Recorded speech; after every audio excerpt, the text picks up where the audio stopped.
महबूब जो मेराजनामो। अर्थ थियो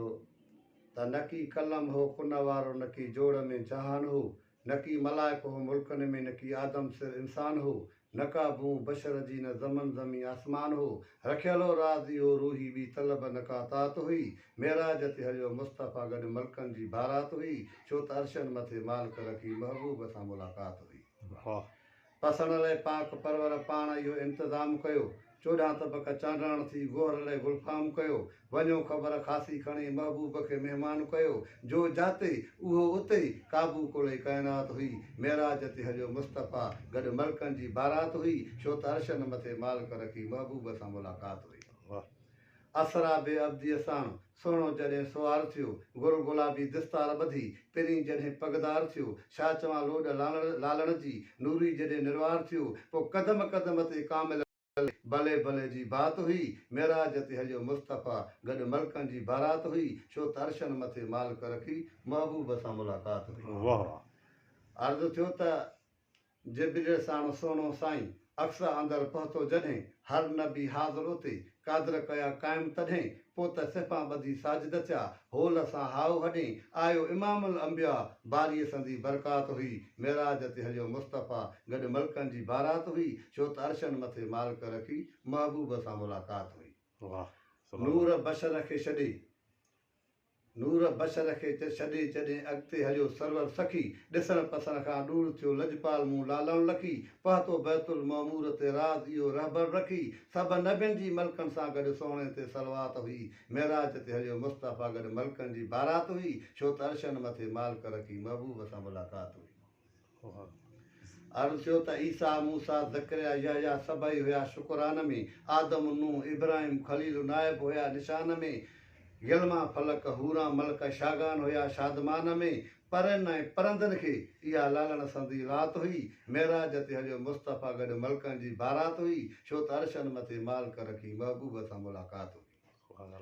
अर्ज़ु थियो त नूर बशर खे छॾे जॾहिं रफ़ रफ़ मथे रखे कदम, बेअंत हलियो बेअंत ॾे ओरे छॾे हे मुल्क अदम, रूही रवां थियो शाह उमम इल्म अकुल जी हद ख़तम, जिते नूर न पहुतो को बशर, ॾस तूं भला कहिड़ी ज़ात हुई, मेराज ते हलियो मुस्तफ़ा गॾु मलकनि जी बारात हुई, छो त अर्शन मथे मालिक रखी महबूब सां मुलाक़ात हुई। करीब अर्श पहुतो ख़ासि ख़ैरुल बशर, नालेनि मुबारक लाहिण जो कन पया कामिल कसर, अर्श तां आवाज़ आयो न कयो हादी एॾो हज़र, छो त अरबीअ जी अलाह सां उते कुर्बन भरी कलमात हुई, मेराज ते हलियो मुस्तफ़ा गॾु मलकनि जी बारात हुई, छो त अर्शन मथे मालिक रखी महबूब सां मुलाक़ात हुई। साले अल्लाह सलवात सां खावंद ख़ुशि खीकार कई, मरहबा जी मालिक साईं परवर इहा पचार कई, अस्सलाम अलैक या अय्युहन नबी गोहर इहा गुफ़्तार कई, पोइ त नूर जी निशाबर उते बारानी बरसात हुई, मेराज ते हलियो मुस्तफ़ा गॾु मलकनि जी बारात हुई, छो त अर्शन मथे मालिक रखी महबूब सां मुलाक़ात हुई। ओ अदना जो इरशाद थियो ओरे अचो महबूब मिठा,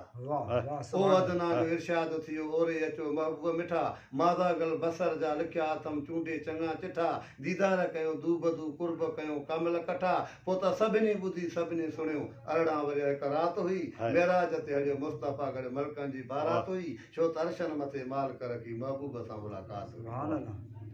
अहद अहमद हिकु थियो मीम जो पर्दो परे, अहद अहमद हिकु थियो मीम जो पर्दो परे, नूर मिलियो नूर सां ज़ोक ज़ातीअ जे ज़रे, रब्बुल आलमीन रहमतुल आलमीन वेठा गुज जूं ॻाल्हियूं करे, पोइ केरु पसे केरु सुञाणे अजब ई असबात हुई, मेराज ते हलियो मुस्तफ़ा गॾु मलकनि जी बारात हुई, छो त अर्शन मथे मालिक रखी महबूब सां मुलाक़ात हुई। लख उतो तोहफ़ा खणी आयो महबूब मुस्तफ़ा, हक़ संद सां साणा न आहे ही हक़ खां जुदा, हिन वटि आयो मूं वटि आयो इहो कोल कादर जो सदा, फाइक फरमायो फुरक़ान में इहा सोने जी सौगात हुई, मेराज ते हलियो मुस्तफ़ा गॾु मलकनि जी बारात हुई, छो त अर्शन मथे मालिक रखी महबूब सां मुलाक़ात हुई। आऊं कसो कोझो किनो सगदर आहियां सरदार जो, मदीने जे मीर मुरसल ॾेहनि जे ॾातार जो, मुनीर मंगतो आ मीरासी मालकुल मुख़्तियार जो लिखियो अथमि ही लिखियो अथमि इहा ई मुंहिंजी ॾात हुई, मेराज ते हलियो मुस्तफ़ा गॾु मलकनि जी बारात हुई, छो त अर्शन मथे मालिक रखी महबूब सां मुलाक़ात हुई।